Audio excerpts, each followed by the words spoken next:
So I think we can start the next part.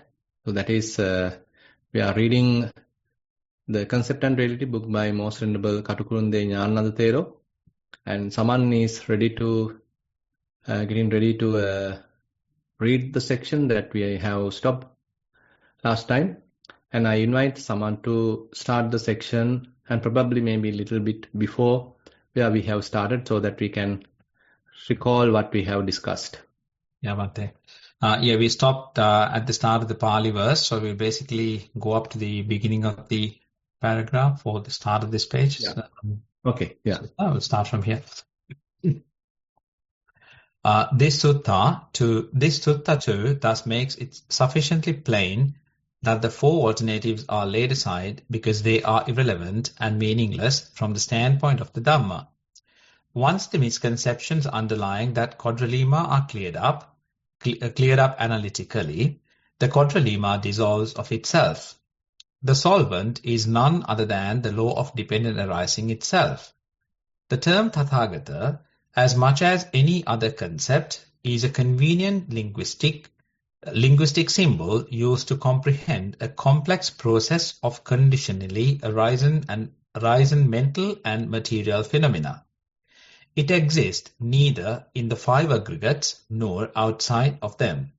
However, though he is composed of the five aggregates, the Tathagata has this difference from the ordinary bundles of aggregates.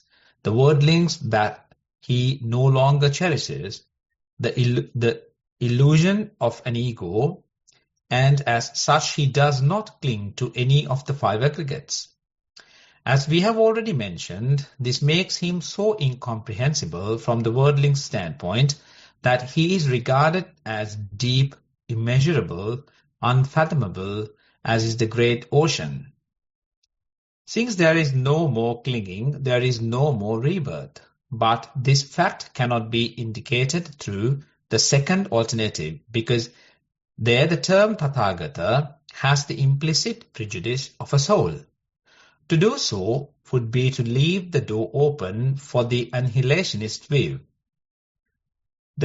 The charge of annihilation does not arise when one grasps the law of dependent arising and the fact that the Buddha merely preached about suffering and its cessation. There can be no annihilation since there is no soul to be annihilated. Hence the final cessation in Nibbana is no more lamentable than in the death of an unborn son. There is no room for eternal entities in terms of Tathagatas, for they are those who comprehend and proclaim the law of dependent arising, which is said to endure in the world whether Tathagatas arise or not. Tathagatas themselves are specific conflagrations of suffering which go out after an incandescent flicker as they no longer hanker after more and more fuel. Although the standpoint of Buddhism is thus made clear, there is a general dislike for the metaphor of the fire for fear of arriving at an annihilationist wave. This fear... One moment, Saman. So actually here, the annihilationist view we can little discuss. Now, annihilation. So basically they are talking about an existence person, existence beings, annihilation.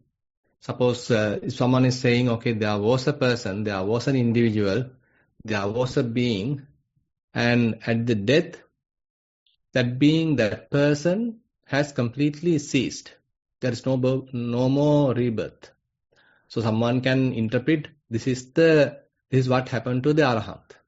So this is a wrong interpretation. So that underlies, there's an underlying acceptance of a self. There's an underlying acceptance of a self. They say, okay, there was a person, there was an individual. So his existence was there. There was a person, there was a being, but due to something, maybe due to some realization or some kind of a reason, now this particular person completely ceased to exist after the death. Now, this is not what exactly Buddha is saying. So, Buddha is continuously saying, okay, there is no such person, there is no such being. So, what is arising is mere suffering passes away.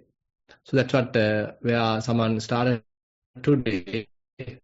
So, that statement made by the Buddha, whatever starts is ceasing, so it's mere the suffering ceasing. It's not the person arising, person changing, person ceasing. Suffering is arising, suffering is ceasing. Suffering is arising, suffering is ceasing. So therefore, whenever Buddha is felt, we can see in the simile where Buddha is talking with the Venerable Anuradha. So Venerable Anuradha being interrogated by certain ascetics, and they are asking various different kinds of questions, particularly related to the future birth of an Arahant. Is the Arahant going to exist? Is the Arahant not going to exist? Is the Arahant going to exist and not going to exist? If the Arahant is neither exist nor non-existing. So these are the four logics that they are trying to figure out. Tetralemma, or I think, what's that name? Tetralemma, no? Quadrilemma. So that quadrilemma, that is the one actually highlighted by those Brahmins. But Buddha particularly mentioned it is to the Venerable Anuradha, even right now, Anuradha, there is no Tathagata. That's a really radical statement. So how are you going to say the existence of a Tathagata is out of that quadrilemma? When you are being asked by those ascetics, when you are saying, okay, Tathagata's existence is out of those, we can't say that through these four statements. So his existence is different from those four statements. That still believe of an existing Tathagata, existing person, existing individual. But Buddha categorically mentioned, remember Anuradha, not only after the death, even currently, right now, there is no such person called Tathagata, there is no such being called Tathagata. So this is a very challenging argument and interesting situation that one to understand. So the point here is, now, whenever five aggregates are there and five aggregates being grasped, and using which we can call something as myself. Say, for example, whenever you are attached to the body and you feel body is myself, yourself, and once you go in front of a mirror, you can see the body and simply you get the feeling, okay, I am this. This is I am. So this is what I am. So basically you can see your image, and this image you immediately identify, okay, this is I am. So this body is I am. This body, another way is this body belongs to me. Another way is inside me there is this body. Or the other thing is, inside the body there is a person, there is an individual. That is where I am existing. So likewise, with respect to the body, there are four different ways how the Sakkaditthi, the personality view, is developed. Now the Buddha, Arahant, now they completely disclaim this kind of an attachment, disclaim this kind of an identification. So they don't consider body as a person. They don't consider body as a being. They don't consider feelings as a being, perceptions as a being, formations as a being, and the sense cognition as a being. Rather, due to certain conditions, causes, there are results. Other than that, nothing is there. So basically, as we are going to discuss about Patisamuppada, so in the Patisamuppada, dependent arising, so Buddha's principle, the Ariyo Nyayo, the noble principle, is particularly showing that when there is avidya, ignorance, there is formations. And with the arising of avidya, with the arising of ignorance, okay, formations also starts to begin. And if there are no ignorance, then there can't be any formations. And with the cessation of the ignorance, these formations also going to cease. So that law, that principle is the important thing. Imasmin sati idang hoti, imasuppada idang uppajjati, imasmin asati idang no hoti, imasa nirodha idang nirujjati. So this is the basic principle. And so whenever we are applying that to the body and to the feelings, so there we can understand, okay, so the perception of a self happens because of the ignorance. So we perceive as an existing person, we perceive as myself. So that is a mere perception. That is a ignorance-based perception. So if someone is acting based on that, thinking that there is a person, then it may be true to say, okay, that person will cease to exist after the death. So he being annihilated.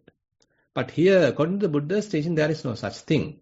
Even though I perceive, I think that there is a person here, in individual here, but truly there is no such thing. The five aggregates are merely conditioned by their causes and conditions. As a result of that, they are continuously regenerate, arise and pass away.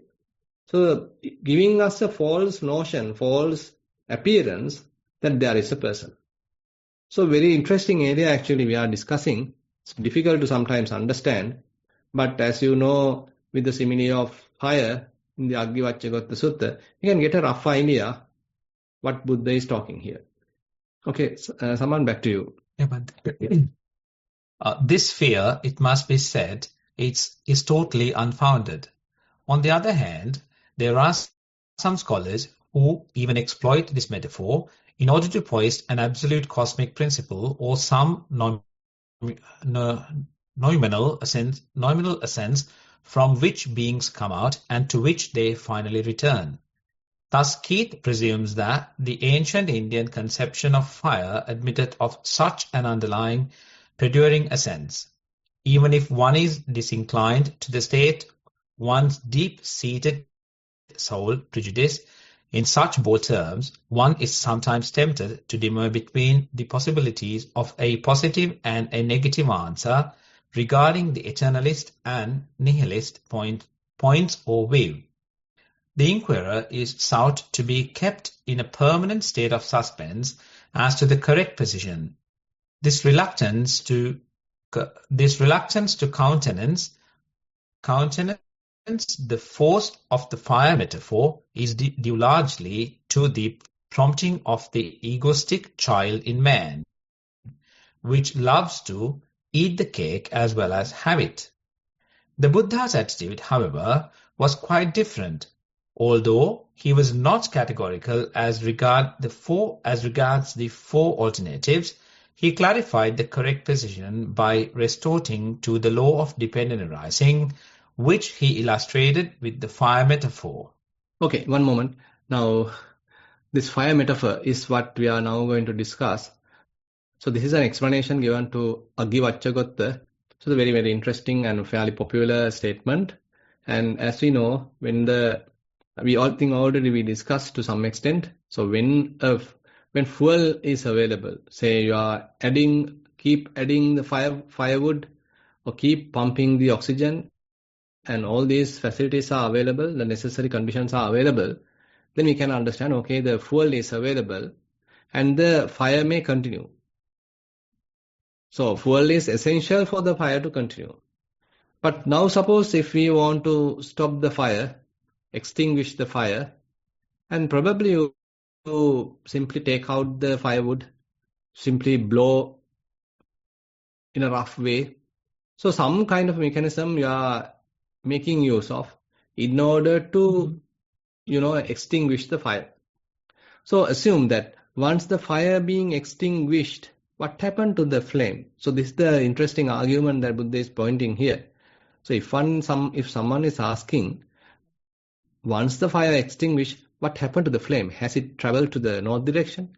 Has it traveled to the west direction? So likewise, if someone is asking this kind of a question, then we can understand it's a completely meaningless question.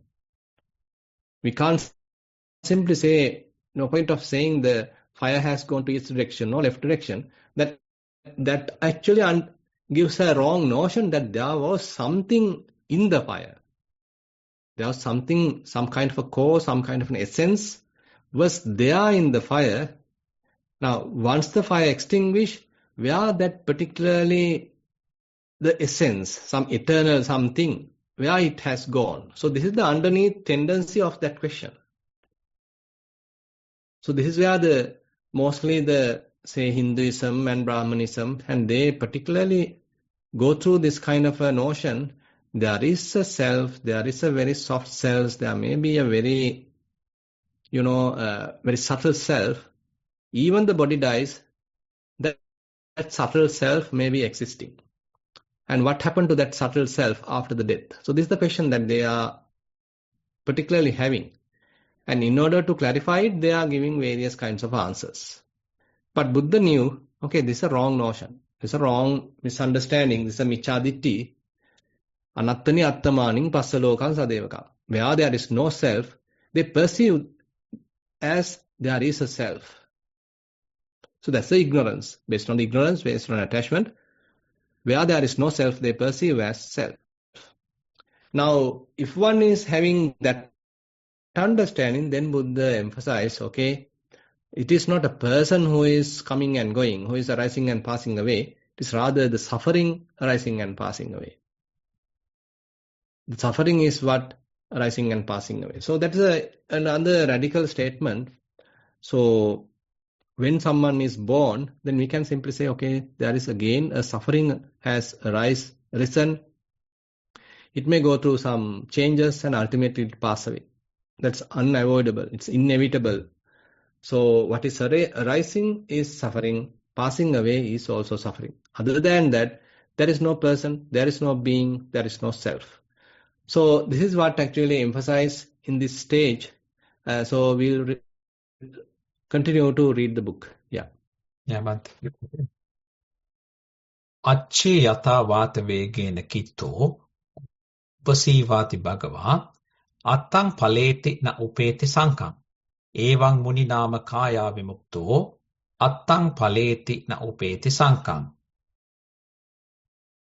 Lo upasiva, he replied, as flame flung on by force of wind flees to its end, reaches what none can sum, the silent sage, released from the name and form, goes to the goal, reaches the state that none can sum. Attangatoso udavaso natti, huda huve sassatiya arogo, tangme munisadu vyakarohi, tatahi te vidito esa dhammo. And who wins the goal? Is he no more, or truly ever? And he who wins the goal. And he who wins the goal, is he no more, or truly ever well? That to me, sage, in full explain, for thine's this dharma found and known. Attanggatassa na pamanamatti, yena nang vajju tang tassa natti. Sabbhesu dhammesu samohatesu, samohata vadapathapi sabbe. Vadapathapi sabbe. Vadapathapi sabbe. Non upasiva, then he said, there is no measuring of man, won the goal, whereby they'd say his measures is so, that is not for him. When all conditions are removed, all ways of telling are removed. In the light of the foregoing discussion, it would be no exaggeration to say that the evaluation of the significance of papancha and papancha sanya sanka would greatly facilitate a deeper appreciation of some of the main teachings of Buddhism.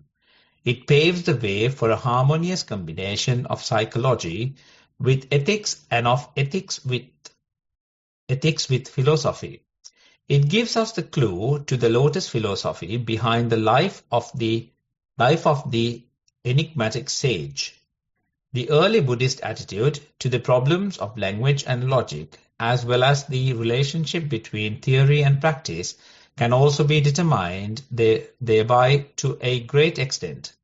Thus, we have here a new angle of study which has immense potentialities for illuminating many a dim-lit passage in the Pali canon. Yeah. So over here, so some verses are there. Acci yata vatavegena kitto. Attam paleti na upeti sankam. So this is the same thing actually what we literally discussed in the Aggivaccakatta Sutta. But now here it is mentioned to Upasiva. Upasiva Manava Pucca. This is coming in the Sutta Nipata, Paranavagga. And here Buddha is giving the same kind of explanation. Achiyata vatavegena kitto. Whenever the fire being thrown away, so it will it was thrown away through the wind. There was a strong wind. Assume that there was a fire and there was a strong wind blown towards that fire. So as a result of that, now the fire being extinguished. Attam paleti na upeti sanka. And it will basically extinguish and it can't reckon now. It can't go through any kind of naming or labeling kind of a thing now. Evam muni namakaya vimutto attam paleti na upeti sanka. Similarly, when the arahant, when the sage is basically completely sees, completely realized Nibbana, so then it cannot be, his existence cannot be reckoned. So his existence cannot be typically explained through the typical terms in a way. Now, say for example, when we are considering our existence, so we all know, okay, I exist. So this is how we interpret, okay, I exist. So what are the reasons or what are the kind of examples, what are the demarcations to prove that I exist? Okay, probably you go in front of the mirror and you can see the body exist and you can simply say, okay, this is I am. So I exist. I can see myself. So I am looking at myself. So I am looking at myself, immediately recognize that I am the body. So this body is what I now see. So this is I am. So this is a typical explanation. And on the other hand, someone might say, okay, this is my body. Rather than this is I am, someone might say, this is my body. That is a kind of possession-based interpretation saying, okay, this is my body. But still, my indicates that there's an I. So there was a person who is I, an individual, and that individual belongs this particular body. Still accepting there's an individual, there is a person, there is a soul. On the other hand, someone might say, okay, inside me there is this some kind of a form. So the me is something large, and inside me there is something small. So this body is maybe part of it or maybe a component of it. So still the wrong understanding is that there is a self. Similarly, the other side is inside the body there is self. So inside the body there is self. So that again says there is an acceptance of an existing self. So that is where the strong Sakkaditthi is explained, either with respect to the form aggregate, feeling aggregate, perceptions aggregate, formations aggregate, consciousness aggregate. So till we have this kind of a wrong notion, we can't simply say, okay, I do not exist. Rather, we can simply say, so some kind of ignorance is there. So as a result of this ignorance, so I am feeling an existence. So if someone to properly interpret, properly say with the Patissamuppada understanding, someone can say, okay, ignorance is there. So when the ignorance is present, there is a formations. As a result of that, there is a kind of an example in the mind, a manifestation of a name and form in the mind, in the consciousness. Ultimately, we being trapped in it, we are sort of attached to it, we get tangled in it. Now the formations are further aggravated. Now the grasping happen. When the grasping happen, the existence of an I is possible. So one important thing, say, upadana pacchaya bahu. Upadana is a prerequisite for the existence. So for us to feel an existence, for me to feel, okay, there is I am, this is I am. So there should be some form of a upadana, some form of a clinging. So the clinging is a prerequisite for the existence. So we can use the same logic. So whenever you feel some kind of a presence of a self, and kind of an ego being pop up, probably you can look at or look back to which I have now attached it. With reference to what now I am saying I exist. This is a very interesting counteracting way to look at the I making and mind making. So whenever you feel some sort of existence, whenever you feel the presence of I, whenever you feel a strong ego, if you are mindful, probably you can look back and check with respect to what by grasping what I am feeling as a sense of I. So how this sense of I have happened, what is the aggregate currently I have referred, I have attached, I have grasped, so that this presence of I, the sense of I, to be generated. So it's a kind of a yoniso manasikara we can use to cut off that I making, reduce that I making, reduce that mind making. Because you know that reducing I making, mind making, then the mana anusaya. So these are some sort of interesting questions. Sometimes monks are asking, practitioners are asking, how one has to look at so that the ahankara, mamankara, mana anusaya nahonti. I making, mind making, conceit, I am will not happen. So what is the method? What is the mechanism? So some questions are there. Now one explanation we can say, so whenever there is sense of I, whenever there is the strong presence of an ego, probably if you can establish mindfulness, you can look back, you can check, you can scrutinize and see with respect to what now I am referring as myself. What is underneath? By standing on what now I am referring as myself. Grasping what now I am referring as myself. So that this upadana pacchaya bhava can be used to figure out this I making, mind making. So that actually if one is looking like that, then a kind of gradual disclaiming process may start. Kind of a gradual disclaiming process. Rather than you claim as myself, okay, this is myself, I am the best, I am beautiful, this is my house. So whatever the way that, rather than affirming an existing self, now you simply very much like disclaiming, disavowing about a self. Okay, I think we don't have time to go to the next chapter, so we'll wind up here. And I'd like to invite for the next part, that is if you have any questions related to the Dhamma sermon, or if you have any reports, then probably we'll take them out. Avasara Swamin Wahanse. Yeah. Today we have 7 questions. First question is mindful walking question. And dear Bhante, are there specific benefits of slow walking using a long path and fast walking using a short path in the practice? I have noticed that if the sitting practice is unsettled and sleepy, forceful fast walking just before sitting helps, and don't know if this is just a personal thing. With metta, that is the end of the question. Yeah, actually there's a practical advantage. Now you know that you feel lethargic, you feel drowsy, you feel lazy. On such case, if you start simply slowly walking, definitely you feel further lethargic, you feel further drowsy, and you want to sleep then.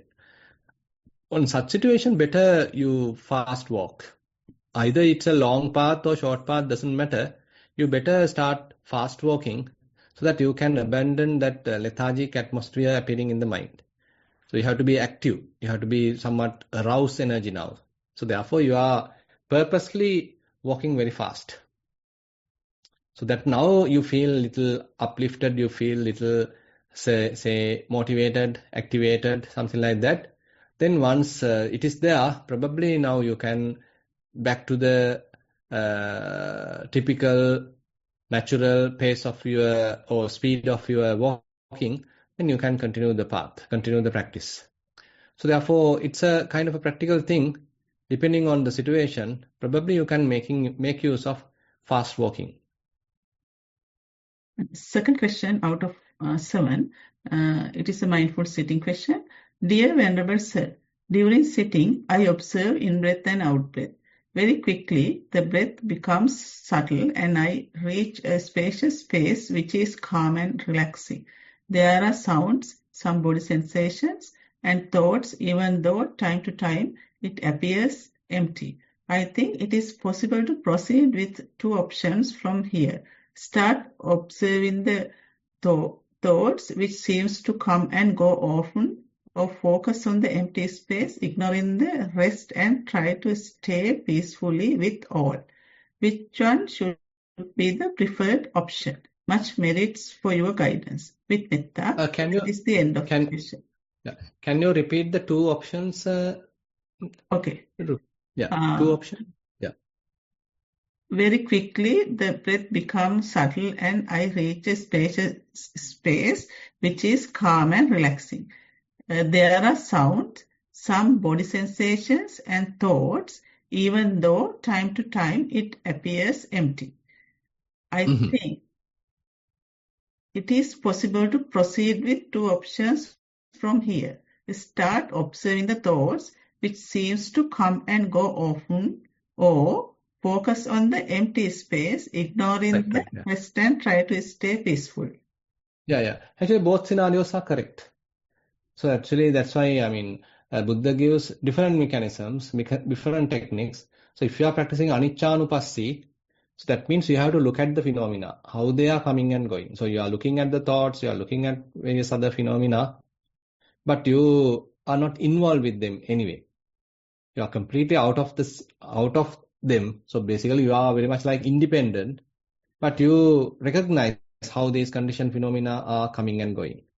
So that develops fair amount of wisdom, and then slowly again you are able to keep the mind completely unattached. So anicca-nupassi. The other option is viraga-nupassi, where you are having kind of a dispassion. So probably you can ignore what is happening in a more kind of a dispassionate way. So that means almost like you are not much bothered about what's going on. You rather prefer to stay empty, keep the mind empty. You don't worry much about what's really going on, what are the thoughts going on, and you don't want to look at them because you prefer to take a rest. You simply being, promoting the fading away. You simply sort of promote the cessation side, promote the fading away side, you promote the stillness side. So that means your further attention being given to the emptiness side. And actually, both scenarios being used in the Patinissagganupassi.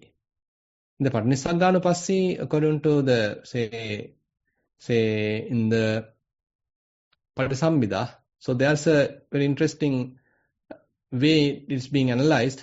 So it has 2 sides: Parichāga Patinissagga, Pakkhandana Patinissagga. In the Parichāga Patinissagga part, what you do is all the different phenomena, whatever they arise, you simply let go. You simply let go. You are practicing simply letting go of all the conditioned phenomena.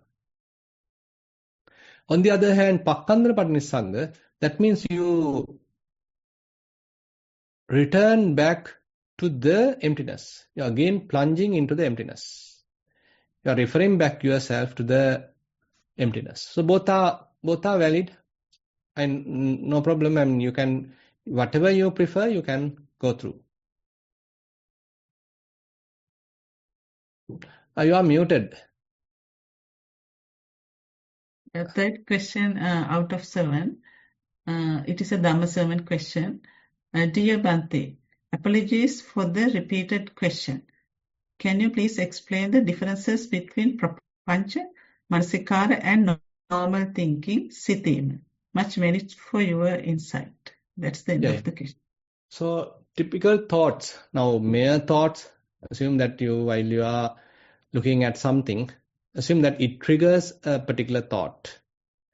So this is not a prapancha. This is a mere thought, we can simply say. Okay, you remembered about your some kind of a companionship with him, kind of an event you happened with him. So just a few thoughts. Probably now you are interested of what has happened. The feelings, what is arising, may be interesting, and you feel motivated to further think. Now that further thinking probably leads to further and further thinking, and now you may be imagining things, you are referring back to the things, you put your own stuff, you put your own imaginations, you put your own assumptions, maybe some futuristic events. So this is how this thinking become very much like multiplied, further and further, spreaded out to various directions. And ultimately, there is a stage where you can't stop. Previously, probably you can stop thinking, but now you can't stop because the momentum is fairly high. So the mind has started thinking and overthinking, and it has gathered the momentum. And as a result of that, now you have become a victim of this thinking. So this is the stage what we call as the prapancha, conceptual proliferation, where the proliferating mind has completely overwhelmed you. So you become a victim of this proliferation.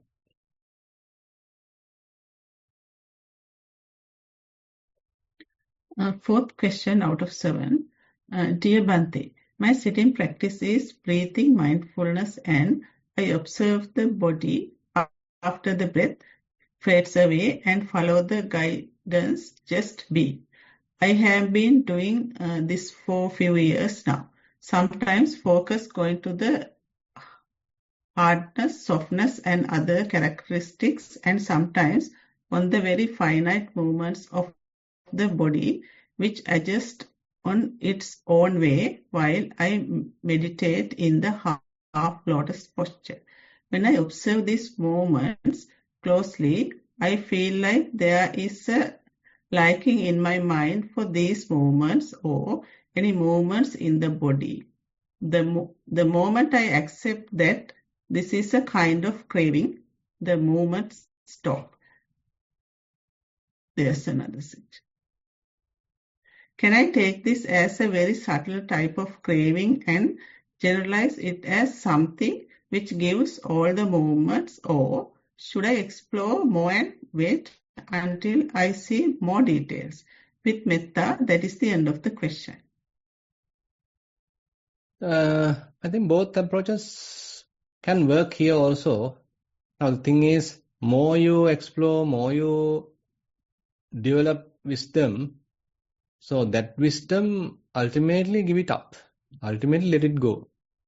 Because the property of this wisdom is the letting go.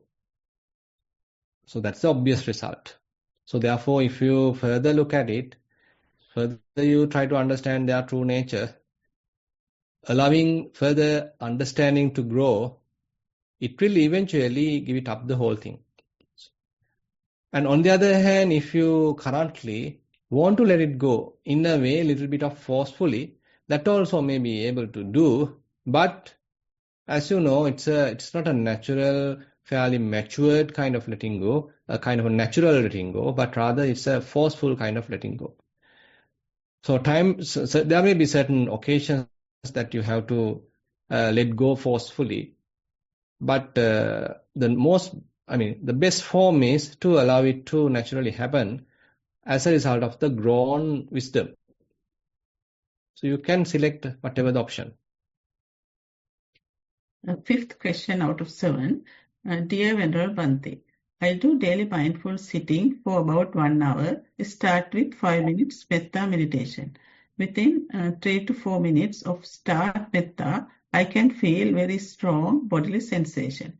But I never go away from my goal and continue metta, and after that focus on to bodily sensations. As usual, after some time, sensations fade away.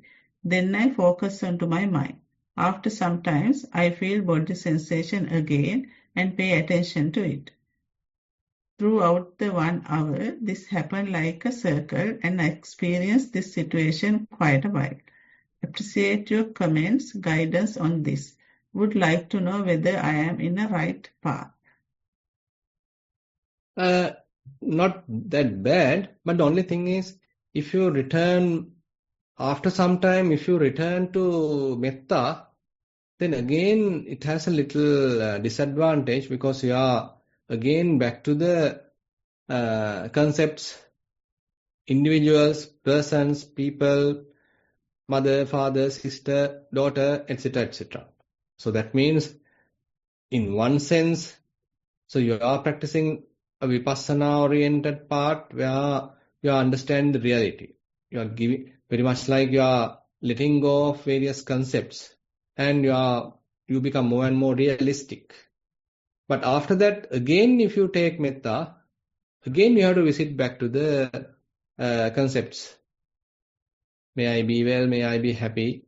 May he be well, may he be happy. So again, we promote some kind of a self, some kind of an existing individual, promoting again the ignorance. So therefore, probably you can start metta at the beginning, but later, once you switch to recognize the formations, recognize the sensations, try to go along in that path without returning back to metta. Sixth question out of 8. Dear Bhante, is Theri and Theragatha part of the Tripitaka? Are there important teachings in this Gatha for everyone? Much merits. That's the end of the question. Yes, it is part of the Tripitaka, and it is available in the Kuddaka Nikaya of Sutta Pitaka. So very, very interesting area. Some inspiring verses are there, and I invite you to read it. Very, very inspiring.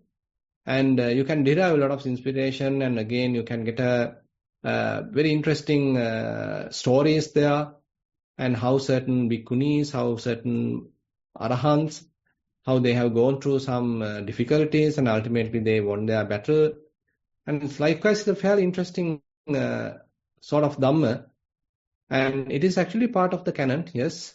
So it is actually in the Kuddaka Nikaya, Sutta Pitaka. Okay. Seventh question out of 8. Thank you for explaining the Anuradha Sutta Bhante. If there is no soul in the 5 aggregates as described, could we just appreciate the Jataka stories as mere morality stories, 550 in total, just fabricated for teaching morality and ethics? That's the end of the question. Yeah, no, we can't say so. Because the thing is, even though we say profoundly understand, okay, this is what has happened, currently what is happening is the mere rising of these 5 aggregates due to causes and conditions, and what happened in the past also the same thing. If going to happen in the future, there's the same thing going to happen. There is no self. So we can understand in that sense. But that doesn't say we didn't have any kind of a past life. Because we didn't have this kind of a thorough, or even now, we don't have very thorough, complete understanding about it. Now when we are explaining, when the Buddha's teaching being explained, we can get some rough idea. Yeah, it may be true. It is just mere 5 aggregates. There is no self. So we may get a kind of a superficial type of understanding, but not yet thoroughly, fully, experientially understood it. So even now, so in case if we even now didn't understand it, then future life is definitely will happen because we are not completely abandoned the asavas, so the future life will happen. So therefore, same thing happened in the past lives also. We didn't have this kind of an understanding. So we were thinking or we were operating based on an ego, operating based on an individual. So therefore, there were many past lives as well. So Buddha is referring that ignorant past lives where he perceived as a person, where he perceived as an individual. So he has to go through all these different scenarios, different situations, but he has make use of them to fulfill the paramis, fulfill the perfections. So that's a different side. So therefore, there is something we can learn from these Jataka stories. We can't simply say that they are fabrications.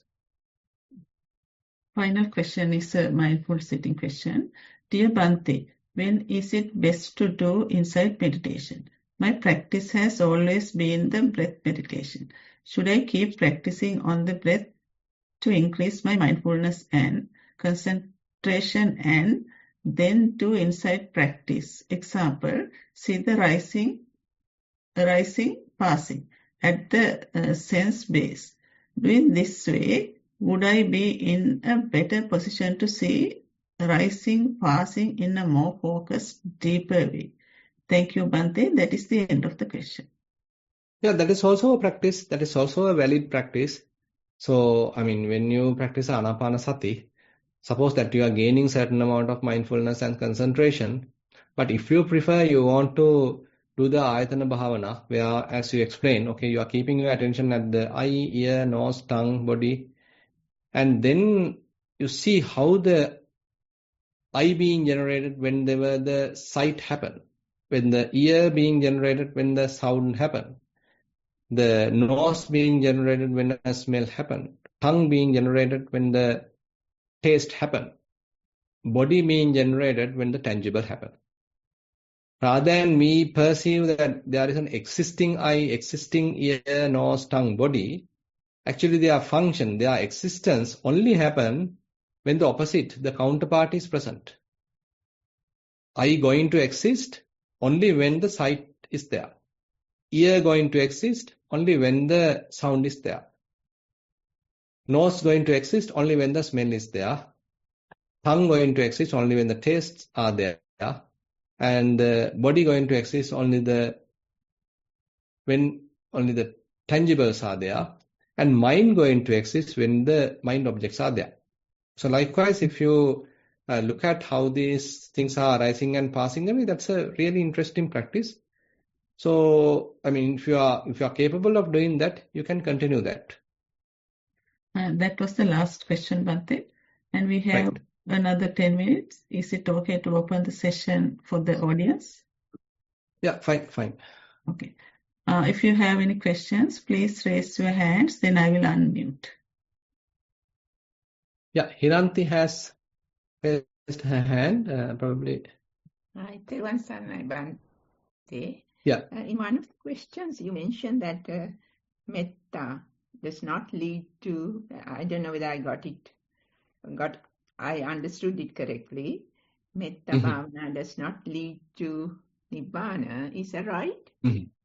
But, no, that's the thing. Metta alone can't do it. The idea here is, now we do first metta, but then you need to turn it back to the vipassana rather than simply continuing metta. So you do metta and generates some kind of a feeling of metta, feeling of loving kindness, and you now have perceptions of loving kindness. And once that is generated to a sensible level where you can experience it, now you need to stop it. You need to stop doing metta. Now you need to instead look at the feelings which are happening right now. Look at the perceptions which are happening right now. If there are any thoughts, if there are any kind of ideas happening right now, you need to look at them. Now we are not practicing metta. Instead, we are looking back, kind of experiencing, or we are examining what is existing in the Vedana Khandha, in the Rupa Khandha, in the Sanya Khandha, Sankhara Khandha. So that is what we are doing right now. So it's a kind of a mechanism we are using. Metta is only generated at the beginning, but later we need to stop it altogether. So you go through the procedure in the Kaya-anupassana, Vedana-anupassana, like that. Is that right?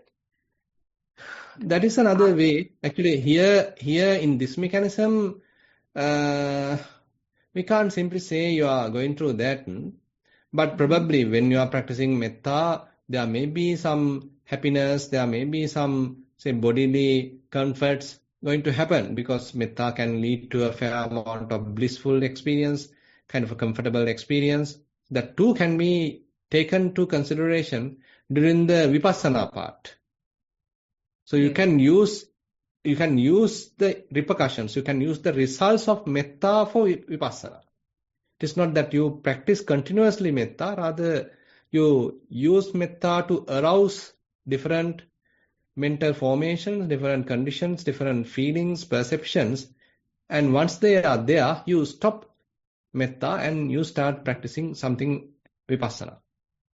Okay, then the saddha, virya, sati, all those will be developed, is that right? Whatever. Yeah, I mean, we can say so. We need to look at them. We need to look at what is the mindfulness here. So what is the saddha, the faith here? So likewise, probably you can look at it. Now the point is that we are in a way dealing with the samatha and vipassana in a fairly close manner. So that's a little bit of disadvantage, because you need to switch from samatha to vipassana very quickly. But now suppose you are simply practicing anapanasati. So there you still are very close to the reality. So anapanasati you can simply practice just paying attention to the, say, breathing and how the touch sensations happen and how vibrations happen, how heat, cold, these things happen. So therefore you are very close to reality rather than we are dealing with the concepts. But on the other hand, metta, we are dealing with the concepts at first. May I be well, may I be happy, may he be well, may he be happy. So likewise, when we are saying so, there's a fair amount of ignorance involved. I accept that existing I accept an existing person. Then again, I need to switch back to the vipassana. There I am trying to understand the non-existence of a person, non-self. I'm going to understand. So the kind of a switching happens between samatha and vipassana. So one has to handle it skillfully. Yeah, but if one has got problems with metta, in the sense that if that person is in contact with somebody who is really troubling or anything, then wouldn't it be better to go through that metta direction and then come to anapanasati or something? I mean, there are advantages, there are disadvantages. Advantages, probably you feel happy, you feel comfortable because you feel that you have done something for him, and probably you are wishing him well, and therefore you internally feel satisfied, and you have developed certain metta, so you feel happy. Now all these benefits are there and no harm. But on the other hand, sorry? It's a long route. Long route, exactly. But on the other hand, there is underneath ignorance, because I am promoting an existing person. Yeah, self-view. Yeah, exactly. Yeah. Thank you, Bhante.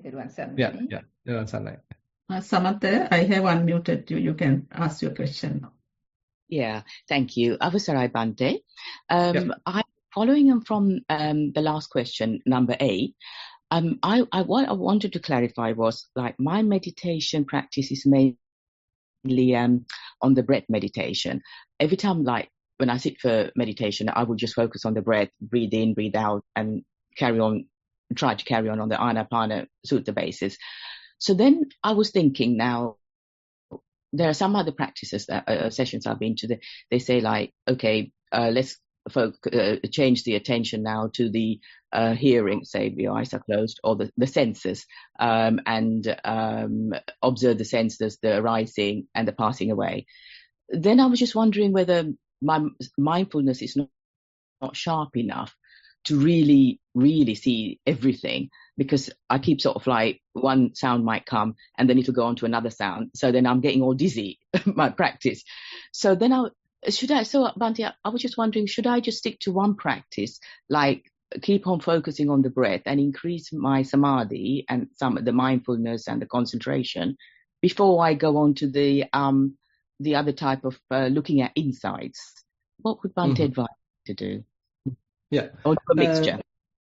Yes. So I also prefer to say like that, because Anapanasati itself has a very strong practice, fairly versatile practice. So you don't need to look for various things, because it itself has sufficient path to fulfill the whole goal, and that is there. But on the other hand, the interesting thing is, for some people, different paths are intermittently opening, or once you traverse through Anapanasati, after a while there may be bodily sensations become more apparent. For someone, okay, this kind of what you said, so different, arising and passing away of senses, they are phenomena, so that become more apparent. So likewise, we never know, I mean, which path going to be open for us. We can't plan the path actually. So therefore, rather than manipulating the path, trying to control the path, probably you can continue Anapanasati and see what happens. So if you are at least reaching the complete calming down of the breath, say you can't now figure out whether it is in breath or out breath, everything like completely calm, completely relaxed, probably that's a good point to recognize, okay, now the breathing has completely calmed down. I don't feel much breathing now. At the same time, I'm not sleeping. At the same time, my mind is not wavering. My mind is not, scattering or distracting. I can maintain this samadhi for a while. So that's a good point where you are feeling a little confident. Okay, now I have reached certain amount of samadhi. And actually for vipassana, this much is also enough. So I'll just rather than get confused, shall I just carry on doing my breath meditation and sharpen that? Yeah. Then but anyway, please. Anyway, you better practice walking meditation as well. It will give you another perspective to your practice, another dimension to your practice. So I feel it is definitely you need to couple it with walking meditation. And the insights, would they actually come automatically, the insights, or would one have to sort of like stop the samadhi meditation and say, right, I'm going to do this now, insight, change the format? Yeah, actually that depends. That's what I said. So for certain people, as you practice Anapanasati, naturally it may lead towards the insight. Naturally, it might happen.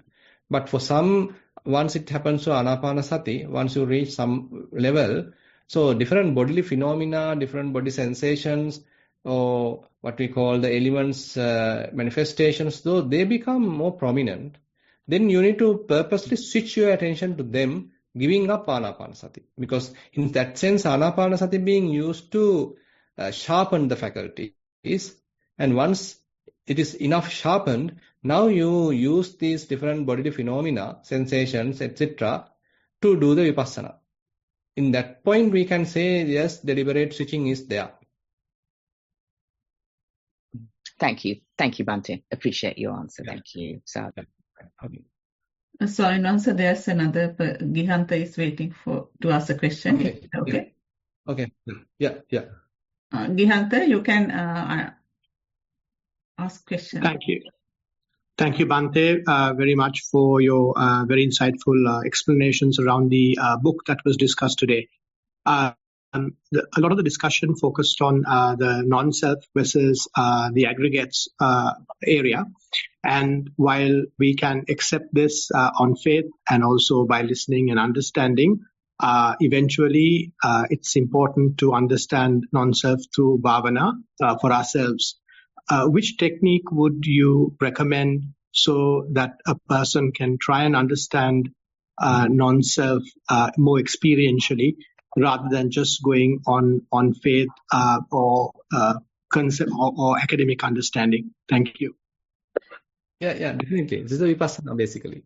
So when we are practicing, say, satipatthana, so one part of satipatthana, I'm just giving a simple example. Say, assume that you practice first, say, anapanasati. So that has caused you to develop a fair amount of mindfulness and maybe concentration. And after a while, say, you recognize various different kinds of manifestations of the elements. Now you start watching different element manifestation. You feel hardness, you feel softness, smoothness, roughness, heaviness, maybe heat, cold, vibrations. Now, more you observe like this, at one point you will understand, okay, I mean, this body is nothing but element manifestation. Various kinds of elements are there, they keep coming and going. So here, what you understand is the non-self. You are breaking up the wrong notion of compactness, and you are understanding, okay, there is no essence here, there is no core here, there is no eternal soul here, and here it is completely non-self. So therefore, basically I would like to say you practice satipatthana, the mindfulness-based practices, so the result will be the arrival of the understanding of the impermanent suffering and non-self. Thank you very much, Bhante. Yeah, okay. Okay, I think we can wind up the session now. So, yes, we come to the end of the session today. I would first like to thank Bhante for his valuable time. We would also like to pass our minutes to everyone, both seen and unseen, who is enabling this program, and to all the participants for joining it. With that, I would like to conclude the program today. Thero Saranai, sadhu, sadhu, sadhu. Yeah, Thero Saranai.